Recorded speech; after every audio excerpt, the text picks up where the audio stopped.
Hi, I'm Dr. Chris Welsh at Eaton Chiropractic in Cobb County, Georgia, located right outside of Atlanta.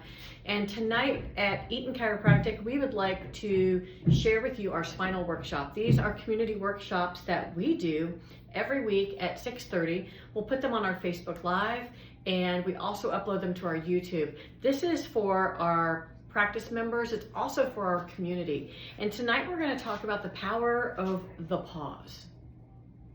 Right? The pause. Something that a lot of us just don't do anymore because we're in this society where we're running and going and doing and doing and doing. So in my work with people who are facing stress and anxiety and trauma, I often talk about the importance of making time for relaxation and self-care. And the amount of objections that I get, especially from moms, is absolutely inconceivable. But relaxation techniques are a lot more forefront now, and I really believe that the generation behind us is in the forefront of really tipping the scales on making sure we're taking care of ourselves. Now, Gen Xers like me, baby boomers, we look at it and go, oh my gosh, they're not working as hard. And you know what? They're not, and it's smart. Yep, I'm gonna say it again. They're not, and it's smart. Because how many of us got to 40 or 50 years old, and by the time we got here, we were just completely burned out. We were exhausted, we were tired, we had a case of the I don't care anymore. And now I really feel like this generation is taking it slower and being very intentional because they've watched their parents, their grandparents, other generations just run and run and run. So I'm grateful for the opening of the conversation about the pause and self-care. These practices can be extremely effective. Not only are they going to provide a sense of calm and create positive effects on our nervous system, which was what I as a chiropractor work on, they can even lead to like physiological improvements because if you slow your breathing, it's going to decrease your heart rate, it's going to lower your blood pressure. Like my daughter right now is a wrestler. And one of the things that they work on with her regularly is endurance. And the way they do that is being extremely mindful on their heart rate variability and how their body is processing oxygen. So they do that with lots of breathing, lots of meditation, lots of journaling. And then she's also doing some work with the NeuroLife Institute over at Life University, which has been absolutely just incredible. But these techniques really are free, and they allow us to improve our physical and mental health. But even better, there's no negative side effects. It's not like journaling is going to give you an ulcer. It's not, journaling will actually probably keep you from getting an ulcer. There's not going to be a side effect like if we're taking a Tylenol or a medication or chemotherapy or any of those sorts of things.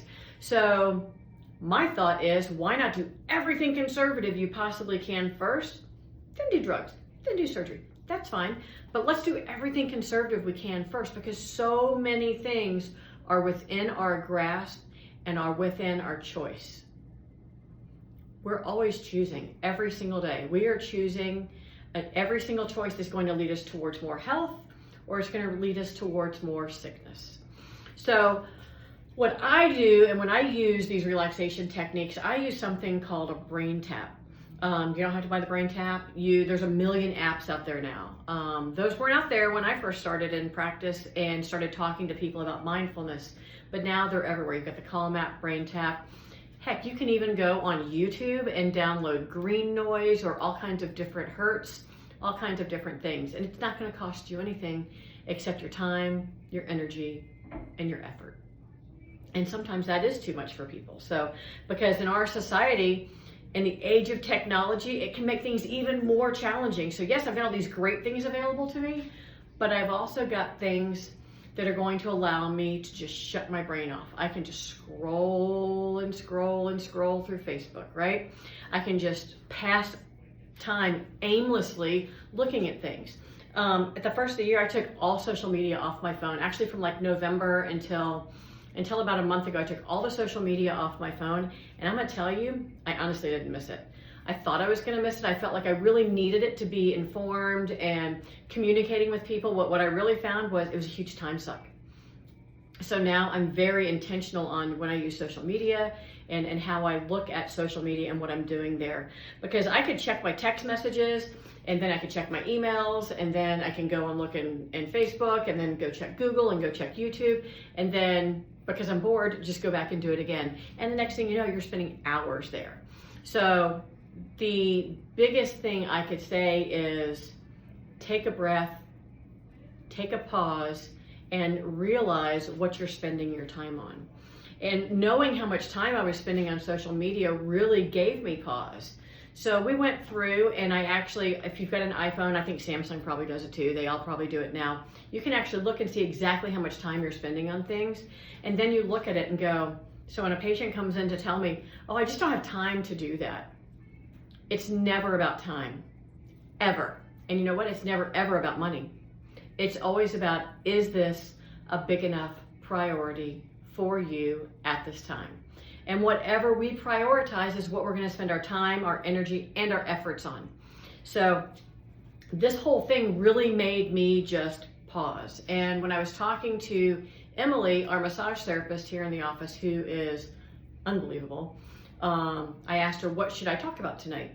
And she said, for you, I would say about absolutely shutting down, taking time for yourself, and actually being intentional about self-care. And she did that because she loves me. She confronted me with something that is very difficult for me, and she did it with love, because she knows that when I can embrace that and I can share it with you guys, then you can embrace that. And all of those little choices and little changes that we make, that's how we change a community. That's how we change the world. That's how we change our families. So I really stopped and checked in with myself mentally about how I really felt in that moment. And I realized that it actually made me really anxious, not about getting rid of something or being overwhelmed, but it was, wow, I really do need to slow down. I do need to pause, and I do need to maybe allocate different things on my to-do list. I've got a to-do list a mile long. So does everybody else. Everybody's doing a million different things. Nobody feels like they've got enough time in the day. But honestly, if we would just stop and slow down, then we could actually accomplish a lot more with a lot less anxiety, be a lot nicer to our families, be a lot nicer to the people in line behind us, and really take care of this world that we've been given. So there's a story that my coach tells me quite often, and it's about two guys who are cutting down a tree.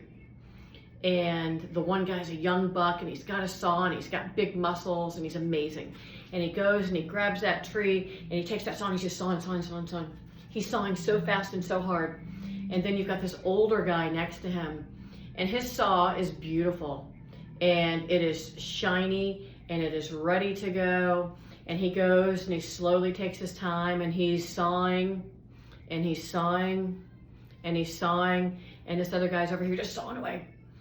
And the older guy stops, sharpens his saw, gets back to work, and in half of the amount of time that this young buck is doing everything so fast, this older guy who has taken his time and sharpened his saw on a regular basis drops that tree a whole lot faster. So my challenge to you is that as you're going through the day and you're rush, go, I've gotta, stop. Just pause, be intentional, and eliminate one thing at a time. Because when we're all over the place, doing a million different things at a million different times, first of all, we're not doing any of them very well, and we're stressing ourselves out. But as a mom, for me, more importantly, I'm teaching my children to do that exact same thing, because our kids are going to model everything they see with us. So what I'm asking you to do is to be still, to relax, and that's going to allow us to become so much more efficient and effective in our lives. It's an absolute opportunity for us to practice what we preach and to pass on those tools that were never given to us when we were growing up to our children. So I really know that if we don't make a point of slowing down and relaxing, taking time for ourselves and taking time to self-care, that all we're going to do is cause bigger problems down the road. So this simple exercise, I'm gonna share one with you that I use. I just want you to get into a very comfortable position. I don't care if you're sitting in a chair, sitting on the floor, laying in your bed. I really don't care what it is. And I want you to just close your eyes, take a deep breath, and let it all the way out, and just relax your muscles. And just really get in tune with where you are in your body. Because the number of people that come into my office on a daily basis who have no spatial recognition of what's going on in their body is absolutely, I can't even find a word for it right now. It is chronic. It's absolutely chronic in our society, because to push down as much as we do, the only way we can do that is to ignore what's closest to us. So I want you to spend 3 minutes a day for the next week simply just closing your eyes for a minute wherever you are. 3 minutes. 180 seconds. Sit down for 3 minutes, put your hand on your heart, your hand on your belly, close your eyes, take a deep breath, and just check in with yourself. When you check in with yourself on a regular basis, you will feel if something's not right. You may not feel it right away. It's going to take a minute to deprogram everything you've done for all of these years. And then as you start checking in with yourself for that 3 minutes every day and taking that pause, you're going to find that you can easily focus, be kinder, grant grace to people who maybe made you very upset, and stop taking things so very personally.